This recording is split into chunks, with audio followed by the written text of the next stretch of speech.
मोर मोरनी की कहानी सुन लो, घर में लड़ाई झगड़ा नहीं होगा। एक जंगल में एक मोर और मोरनी रहते थे। उस जंगल में मोर मोरनी हंसी खुशी बड़े ही आराम से रहते थे। एक दिन मोरनी मोर से कहती है कि पिया जी, हमें यहाँ से चलना चाहिए। हमें वहां चलना चाहिए जहाँ हमारे समाज के बहुत सारे मोर रहते हैं। हमें वहां पर चलना चाहिए। मोर मोरनी से कहता है कि हे प्रिय, हम वहां चलेंगे तो लड़ाई झगड़े होंगे। हम यहाँ कितने आराम से रहते हैं। हम दोनों इस जंगल में कितने सुकून से रहते हैं। हमें वहां चलने की क्या जरूरत है। लेकिन मोरनी जिद करने लगती है तो मोर भी मान जाता है। मोरनी की जिद करने पर वह दोनों उड़कर एक नगर में आ जाते हैं। उस नगर का राजा पशु पक्षियों की भाषा को आसानी से समझता था, क्योंकि उस राजा ने कराल शास्त्र की पढ़ाई की थी। कराल शास्त्र का मतलब पशु पक्षियों की भाषा आसानी से समझ पाना।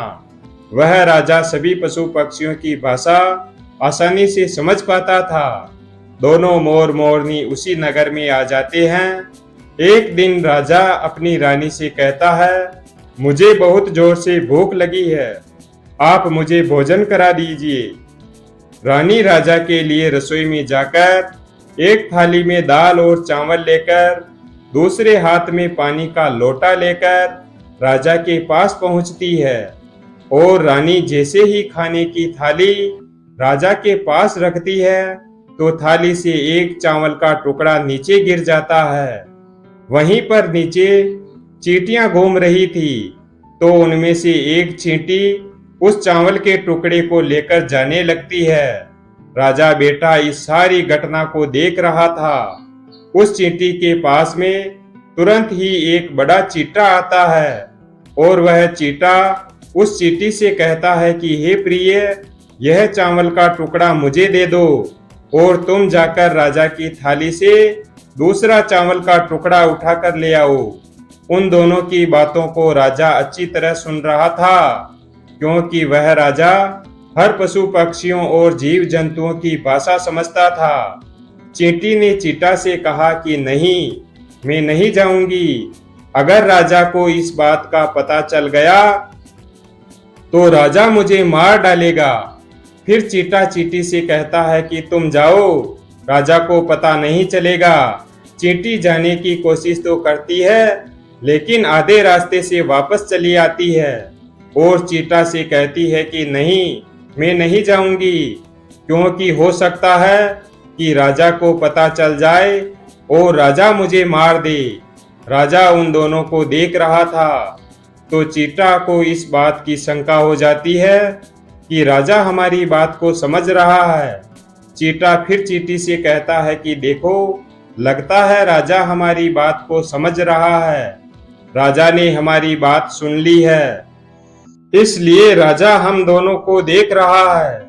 चींटी चींटा से कहती है, अगर राजा ने हमारी बातों को सुन लिया है और अगर राजा यह बात किसी और को बताएगा तो उसी समय पत्थर का बन जाएगा। राजा चींटी और चींटा की बात को सुन लेता है और समझ लेता है। राजा इस बात को सुनकर हंसने लगता है। राजा को अकेले हंसते हुए देखकर रानी रसोई से बाहर आती है, तो राजा उसे हंसता हुआ दिखाई देता है। रानी राजा को हंसते हुए देखकर सोचने लगती है कि शायद मुझसे कोई गलती हुई है, इसलिए राजा जी को हंसी आ रही है।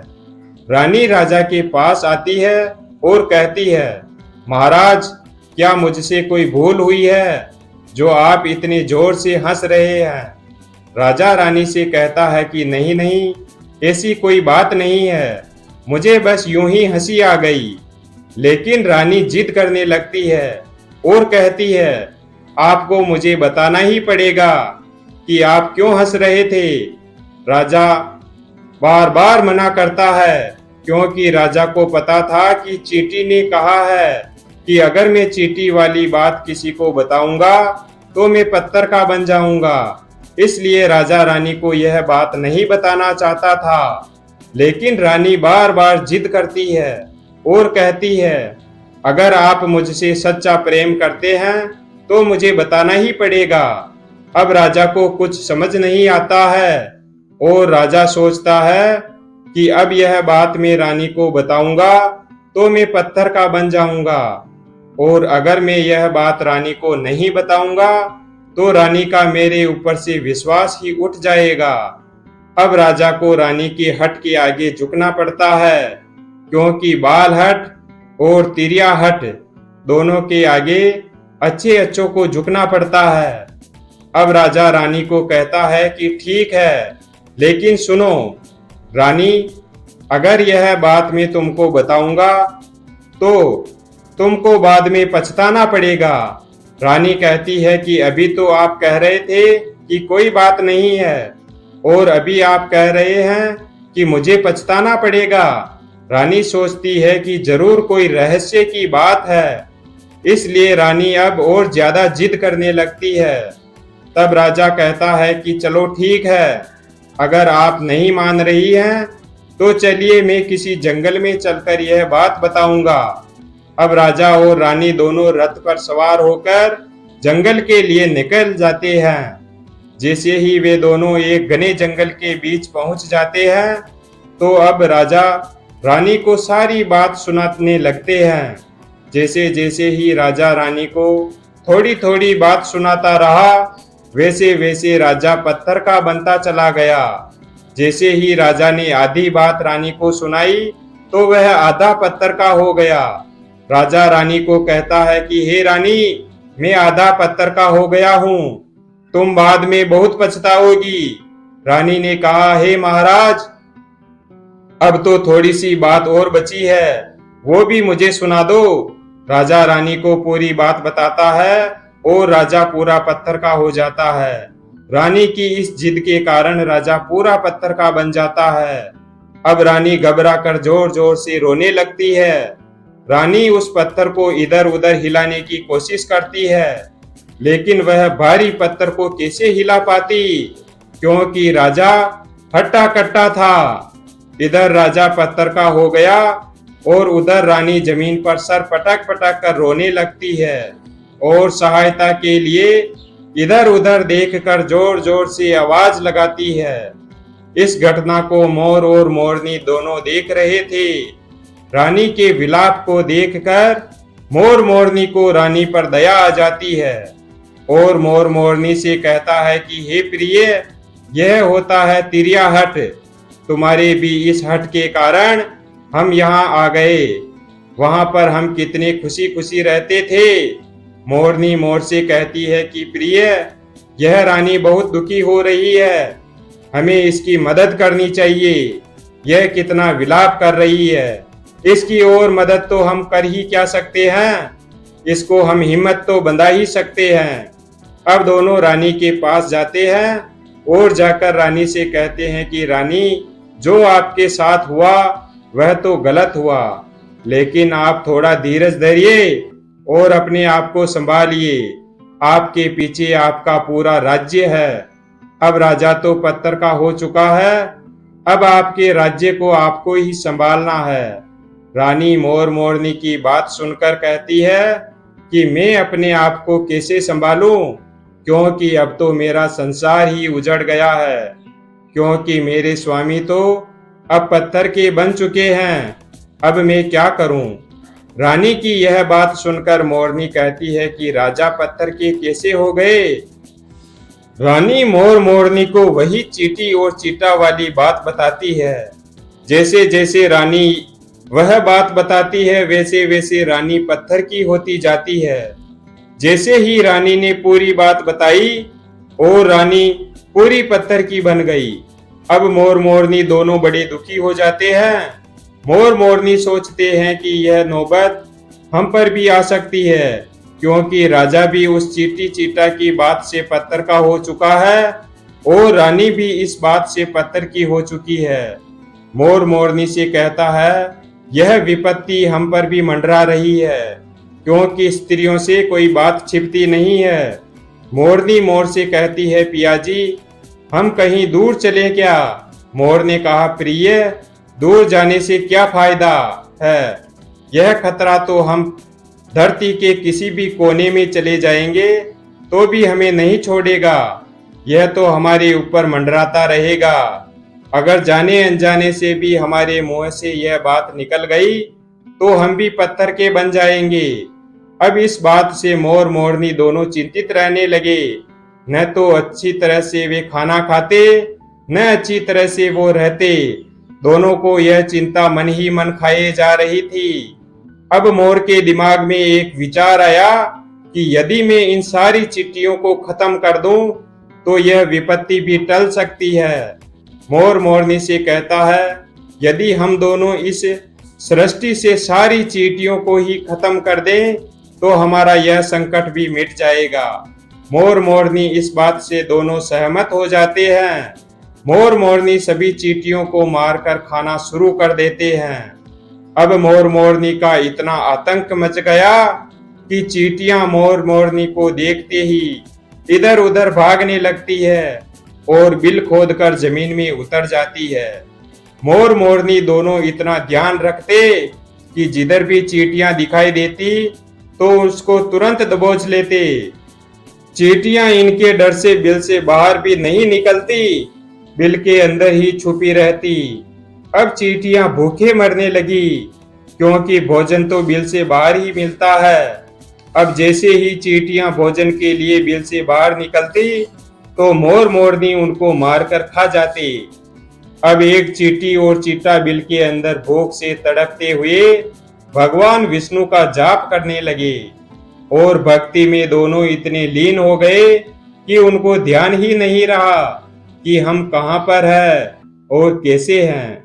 दोनों की भक्ति से प्रसन्न होकर भगवान विष्णु वहां प्रकट होते हैं और उनको कहते हैं कि तुम्हारी भक्ति से मैं अत्यंत प्रसन्न हूँ। जो तुम्हें मांगना है वो मांग लो। दोनों ने निराधार भगवान की भक्ति की थी, इसलिए भगवान विष्णु जल्दी प्रसन्न हो गए और उनको दर्शन दिए। अब चींटी और चींटा न जाने कितने दिनों से भूखे प्यासे थे, इसलिए दोनों एक ही बात कहते हैं, हे श्री हरि, अगर आप हमको वरदान देना चाहते हैं तो हमारे पेट में गांठ लगा दीजिए, क्योंकि जब हमारे पेट ही नहीं होगा तो हम बिल से बाहर क्यों जाएंगे और मोर मोरनी हमें नहीं खाएंगे। भगवान विष्णु उनकी यह बात सुनकर बोले, तथास्तु, और चींटियों के पेट में गांठ लग गई। अब चींटी और चींटा भगवान विष्णु से बोले कि हे प्रभु, हमारे पेट में गांठ तो लग गई, लेकिन अभी भी हमें मोर मोरनी से खतरा है, क्योंकि मोर मोरनी बाहर हमारा इंतजार कर रहे हैं। जैसे ही हम बाहर जाएंगे वैसे ही हमें मारकर खा जाएंगे। भगवान विष्णु चींटी और चींटा मोर मोरनी के पास जाते हैं। भगवान विष्णु मोर से कहते हैं कि हे मोर, तुम चींटियों को मारकर खाना बंद करो, क्योंकि इसमें चींटियों का कोई दोष नहीं है।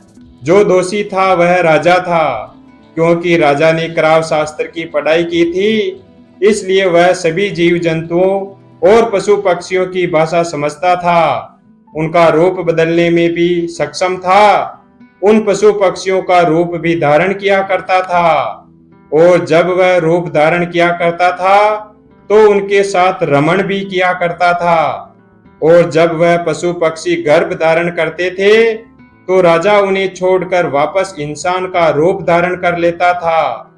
उन पशु पक्षियों के साथ ऐसी गंदी हरकतें करता था। उसकी इसी मूर्खता के कारण राजा आज पत्थर का बना पड़ा है। मोर भगवान विष्णु से कहता है कि हे प्रभु, इसमें रानी का क्या दोष है। भगवान विष्णु ने कहा, रानी भी राजा के पाप की भागी है, क्योंकि रानी अगर राजा को रोकती तो राजा इतना बड़ा पाप नहीं करता, इसलिए वह भी पाप की भागी है। इस कारण वह भी पत्थर की बनी पड़ी है। भगवान विष्णु के समझाने के बाद मोर उनसे कहता है कि हे प्रभु, अगर चींटी चींटा की इस बात को हम दूसरों को कहेंगे तो हम भी क्या पत्थर के बन जाएंगे। भगवान विष्णु बोले, चींटी और चींटा का यह श्राप अब समाप्त हो चुका है, अब इस बात का कोई असर नहीं होगा। यह बात अब तुम किसी से भी कह सकते हो। अब मोर मोरनी बहुत खुश हो जाते हैं और भगवान विष्णु भी अंतर्ध्यान हो जाते हैं। मोर खुश होकर नाचने लगता है। खूब नाचने के बाद मोर नीचे अपने पैरों को देखता है और रोने लगता है कि मेरा शरीर तो कितना सुंदर है और मेरे पैर फटे हुए हैं, क्योंकि दोनों ने चींटियां खाई थी, इसलिए मोर मोरनी के पैर फट गए। अगर इंसान भी चींटियों को खा जाता है तो शरीर पर छोटे छोटे दाने निकल आते हैं और शरीर फटने लगता है। मोर जोर जोर से नाचता और अपने पैरों को देखकर रोता। मोर की आंखों से आंसू बहते तो मोरनी मोर को धीरज बंधाती और उन आंसुओं को अपनी चोंच से पी जाती। इस तरह से हर बार मोर जोर जोर से नाचता और रोता तो मोरनी मोर के आंसुओं को पी जाती। मोर मोरनी के प्रेम को देखकर भगवान विष्णु ने फिर दोबारा उन्हें दर्शन दिए और उन्होंने कहा कि तुम्हारा यह प्रेम हमेशा ऐसा ही बना रहे, तुम धन्य हो। अब यह भगवान का आशीर्वाद है या श्राप? मोरनी मोर के आंसुओं को पीने से गर्भवती होती है। वीडियो अगर पसंद आया हो तो वीडियो को लाइक और चैनल को सब्सक्राइब करें और अपने दोस्तों के साथ शेयर करें। धन्यवाद। और कमेंट बॉक्स में जय श्री कृष्णा अवश्य लिखें।